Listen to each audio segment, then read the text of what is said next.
cara dia memberikan hukuman itu tidak seperti yang ini. Iya. Dan dalam konteks hukum ya korupsi dan sebagainya, Mas Anies nggak peduli siapapun dia. Tidak peduli. Makanya ketika dia dicoba dihambat dengan Formula E, Ya.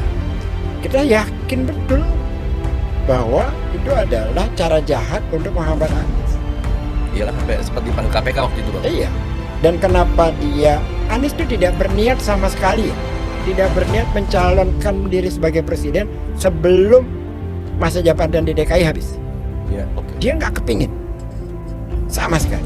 Dia maunya tuh selesai. Jadi sesuai dengan komitmennya 5 tahun. Tetapi ketika KPK mau gelar perkara di hari Senin tanggal 3 itu, kan kita sudah tahu tuh. Iya. Nasdem buru-buru ambil sikap Deklarasi Anies untuk menjaga Anies. Ges Khalifa belak-belakan terkait kondisi pendukung Anies Baswedan dari menjadi menteri, gubernur hingga menjadi capres. Ges mengatakan pendukung Anies Baswedan bukannya menjadi tambah kaya, tetapi menjadi semakin miskin. Hal itu diungkapkannya dalam podcast Keadilan TV. Banyak hal lah bercerita tentang Anies, makanya saya katakan siapapun dia, mau si penipu Grace Natali, mau si penipu, saya bingung menyandingkan siapa ratunya antara Grace Natali atau sama Ramani. Tapi dua-duanya juara kembar aja lah dalam soal penipu itu. Dalam soal bicara Jakarta. Kemarin dari PSI mengatakan lagi Jakarta tidak butuh Anies. Yang benar adalah Jakarta tidak butuh PSI, partai pemerkosa nyolong suara. Ini pidana loh, Bang. Siapa? Abang ngomong. Silahkan. Dan saya bisa memindahkan mereka juga terhadap fitnah yang berkali-kali mereka lakukan. Apalagi ada Armando itu, pecundang satu. Awalnya, Ges Khalifa menyindir soal PSI di Jakarta. Semasa Anies Baswedan menjabat sebagai Gubernur DKI Jakarta, PSI kerap mengkritisi Anies Baswedan. Namun, kritikan PSI dianggap Ges Khalifa bukan kritik membangun, namun hanya nyinyiran dan fitnah.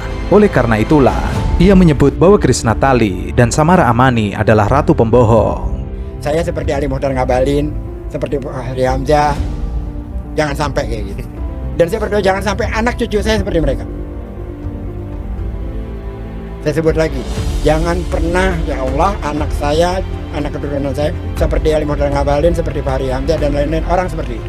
Itu prinsip Pak? Ya. Jadi kalau Anda katakan saya dukung Anies dari tahun 2008 sampai hari ini.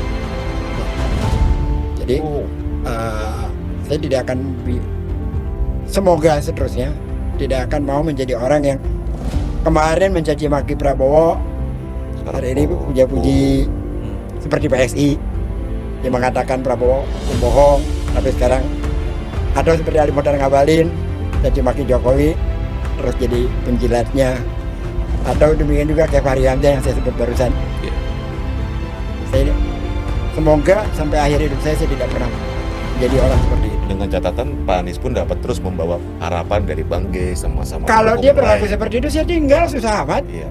Ia lalu membahas soal tingkah para politisi yang lain di mulut, lain di hati. Meskipun ia awalnya mengkritik keras sosok seperti Jokowi, namun akhirnya ia berbalik menjilat kepada Jokowi. Ia lalu menyebut 2 nama, yaitu Fahri Hamzah dan juga Ali Mohtar Ngabalin. Ia berdoa agar keturunannya dijauhkan dari sifat-sifat seperti keduanya. Ia lalu membahas terkait kondisi pendukung Anies, bukannya tambah kaya tetapi semakin miskin.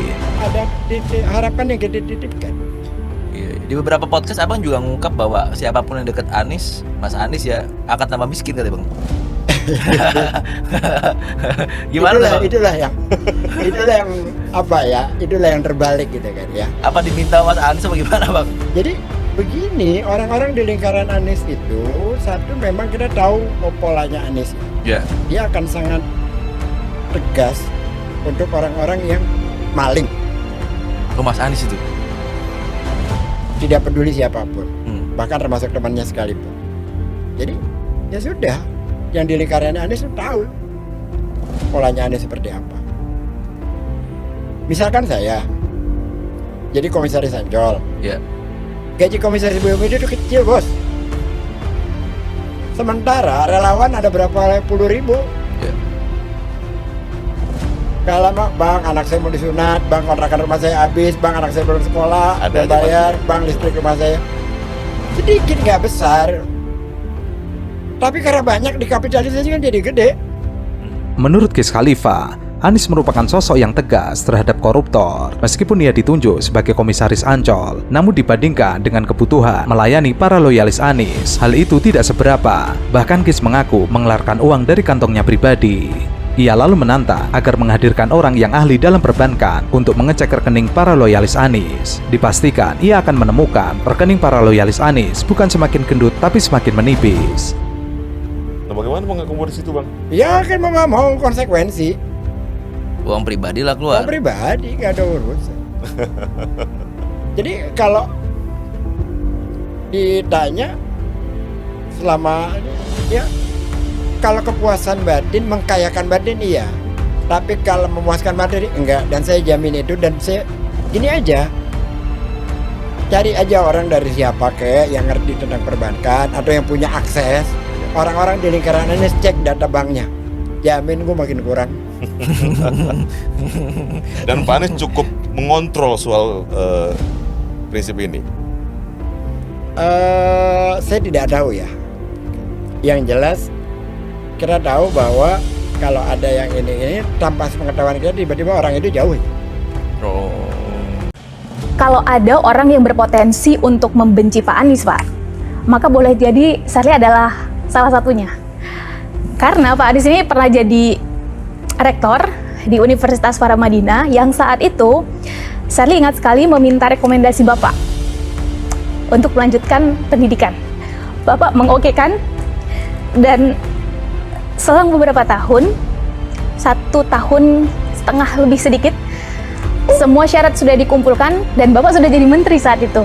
Ketika semua syarat sudah cukup, saya minta ke Bapak dan Bapak menolak itu, Pak. Alasannya adalah khawatir itu akan jadi tindakan yang tidak integritas terhadap posisi Bapak. Awalnya saya sangat kecewa. Itu kan ucapan Pak Anies sendiri, Pak. Sampai akhirnya waktu berlalu, saya mendapati ini bukan hanya kekecewaan ini bukan hanya terjadi pada 1-2 orang, melainkan bahkan pada orang-orang terdekat Bapak. Karena Bapak sulit sekali diajak cawe-cawe, Bapak sulit sekali diajak bagi-bagi kekuasaan. Terjadi momen haru saat Sherly Anavita mengungkapkan pengalaman pribadinya dengan Anies Baswedan. Awalnya Anies Baswedan yang saat itu menjadi rektor Paramadina telah memberikan rekomendasi agar Sherly dapat melanjutkan studinya ke luar negeri. Namun saat Sherly sudah mengumpulkan semua berkas yang dibutuhkan, bersamaan dengan Anies Baswedan diangkat Menteri Pendidikan dan Kebudayaan. Namun, kenyataannya berubah. Sherly yang sebelumnya mendapat rekomendasi dari Anies Baswedan sebagai rektor Paramadina. Namun, berkas tersebut akhirnya ditolak oleh Anies Baswedan lantaran hal tersebut menyangkut integritas Anies Baswedan yang saat itu dekat dengan Sherly Anavita dan para mahasiswa Paramadina yang lain. Integritas terhadap posisi Bapak. Awalnya saya sangat kecewa. Itu kan ucapan Pak Anies sendiri, Pak. Sampai akhirnya waktu berlalu, saya mendapati ini bukan hanya kekecewaan ini bukan hanya terjadi pada 1-2 orang, melainkan bahkan pada orang-orang terdekat Bapak. Karena Bapak sulit sekali diajak cawe-cawe, Bapak sulit sekali diajak bagi-bagi kekuasaan. Sherly Anavita mengaku awalnya sangat kecewa dengan keputusan Anies Baswedan tersebut. Namun belakangan, Sherly Anavita sadar bahwa Anies adalah sosok yang berintegritas, tidak mau diajak cawe-cawe dan bagi-bagi kekuasaan. Dan akhirnya Sherly sampai pada titik ternyata politik itu bisa bermoral ya. Dan pertanyaan Sherly adalah ketika justru orang terdekat kita itu punya potensi untuk menjadi pembenci kita, bagaimana sosok Pak Anies Baswedan ini memaintain kesalahpahaman, kebencian, atau hal-hal yang berpotensi justru untuk menusuk Bapak dari belakang. Karena boleh jadi ke depan setelah proses ini akan ada amanah baru, akan ada tanggung jawab baru, atau kegiatan-kegiatan sosial baru yang justru jauh lebih besar untuk Bapak. Bagaimana Bapak memaintain itu? Tepuk tangan dulu buat Sherly. Mendengar pertanyaan dari Sherly Anavita tersebut, Anies Baswedan menjawab bahwa rekomendasi yang awalnya diberikan kepada Sherly adalah Anies sebagai pribadi. Namun saat Anies diberikan jabatan sebagai Menteri Pendidikan dan Kebudayaan, maka yang menulis tersebut adalah jabatannya. Sehingga menurut Anies, kewenangan atau jabatan tidak bisa digunakan sesukanya atau bebas memberikan kemanfaatan bagi orang-orang terdekatnya. Tapi Anies ingin semua kemanfaatan tersebut dipakai untuk semua orang.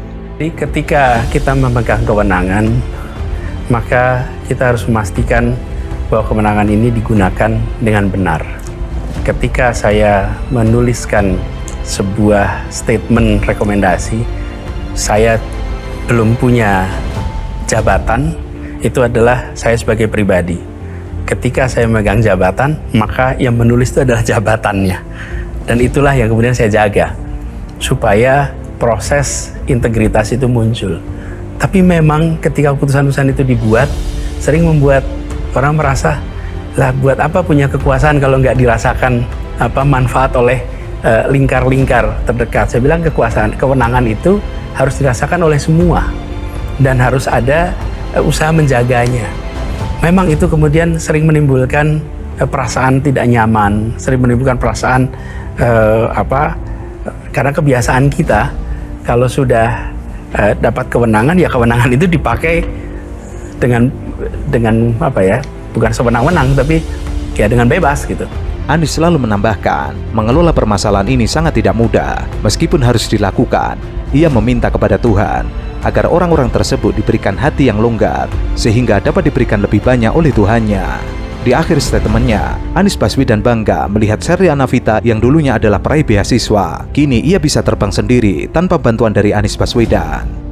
Nah, saya percaya Sherly, apabila ini dikerjakan dengan konsisten, maka mereka-mereka yang merasakan mungkin ketidakpuasan, mudah-mudahan Tuhan berikan hati yang lembut untuk bisa memahami, karena bukan tidak mau secara pribadi, tapi ingin menjaga marwah institusi yang sedang dipegang. Saya ingin sampaikan terima kasih, apresiasi, karena seperti Sherly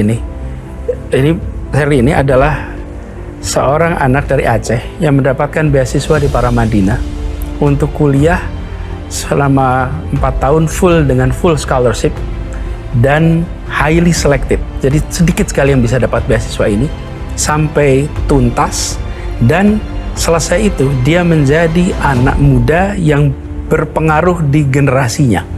Saya termasuk yang sangat bangga, dan saya lebih bangga lagi. Kenapa? Karena dia mendapatkan itu semua tanpa ada tanda tangan Menteri Pendidikan dan Kebudayaan, tapi dapat itu semua karena dia sebagai pribadi. Saya mencintainya sebagai anak muda Indonesia, dan saya percaya bahwa dia akan bisa take off terbang walaupun tidak harus pakai sayap dari tangan Menteri Pendidikan.